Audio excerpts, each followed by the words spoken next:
serious? Are you serious? We have some news coming out of Egypt that is very important as it relates to the entire Middle East. And, of course, the peace covenant, or the covenant with many, that the Bible talks about in Daniel 9:27. I want to thank Penny of Virginia for this report. Egyptian government has resigned, paving a way for the military chief al-Sisi to run for president. Cairo, Egypt is reporting this morning. Egypt's government has resigned. What? The prime minister said today, Monday, February the 23rd, 2014. A step likely to pave, excuse me, I say the 23rd, this is the 24th, excuse me, Monday the 24th of February 2014.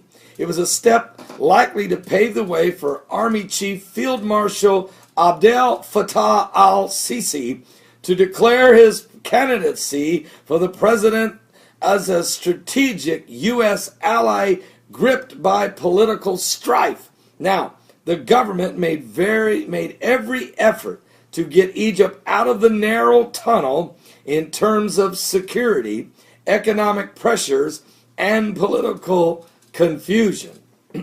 Prime Minister al-Beblawi said in a live nationwide speech, Beblawi, who has taken by interim President Mansour with running the government's affairs until the election.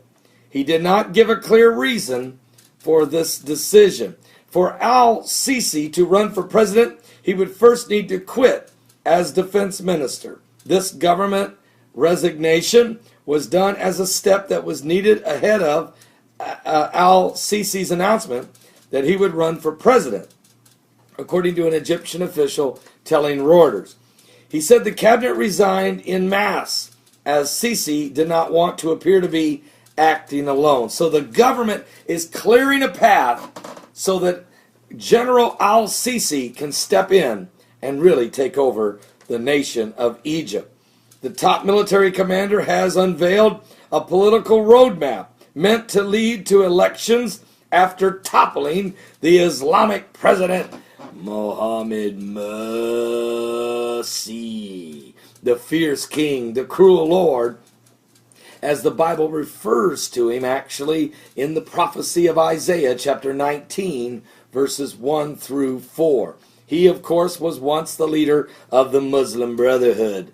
And back in July the 3rd, 2013, General al-Sisi arrested him and removed him from the presidency after 30 million Egyptians went to the streets saying, no more mercy, no more mercy. And the reason they did it, folks, remember, is because he was ruling Egypt in his 1 year as El Presidente. He was ruling Egypt with a rod of iron. He was the fierce king and the cruel lord. He had allowed 500 Christian churches to be burnt to the ground. Christians were crucified in the trees outside of his presidential palace.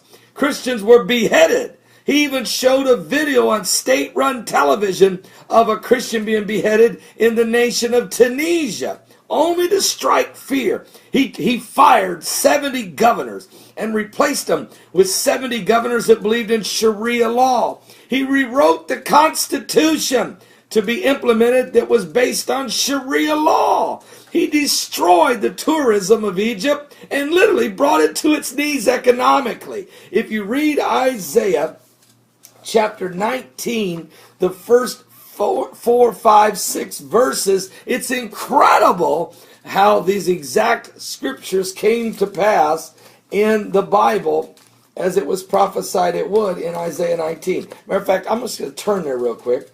I wasn't going to do it, but I'm going to do it now. Let's read it. Isaiah 19. The burden of Egypt, behold, the Lord rideth upon a swift cloud, and shall come into Egypt. And the idols of Egypt shall be moved at his presence, and the heart of Egypt shall melt in the midst of it. Oh, did we see that happen?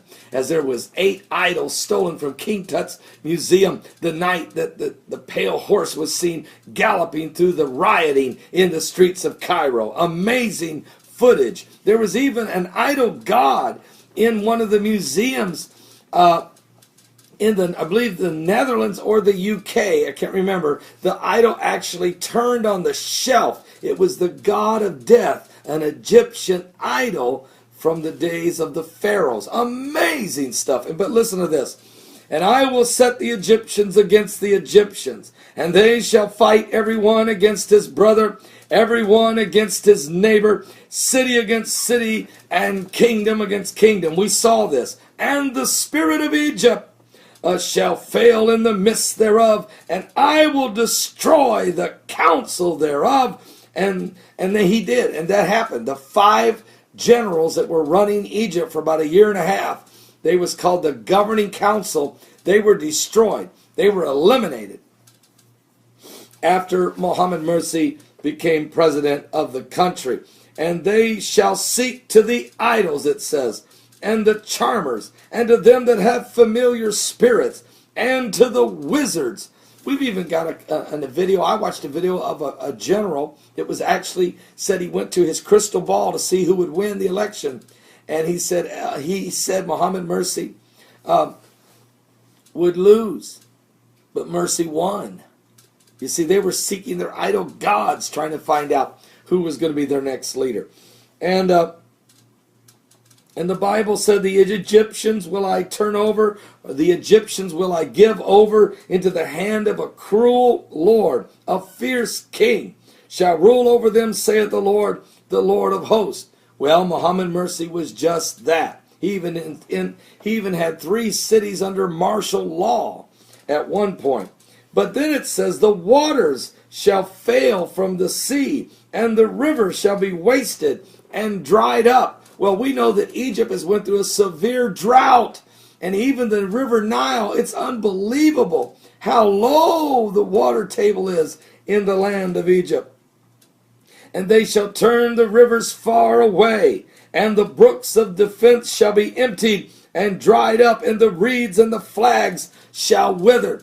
Folks, do you realize that right now in Ethiopia, they are building a brand new dam in the Nile River called the Renaissance Dam. It's being built by the Italians.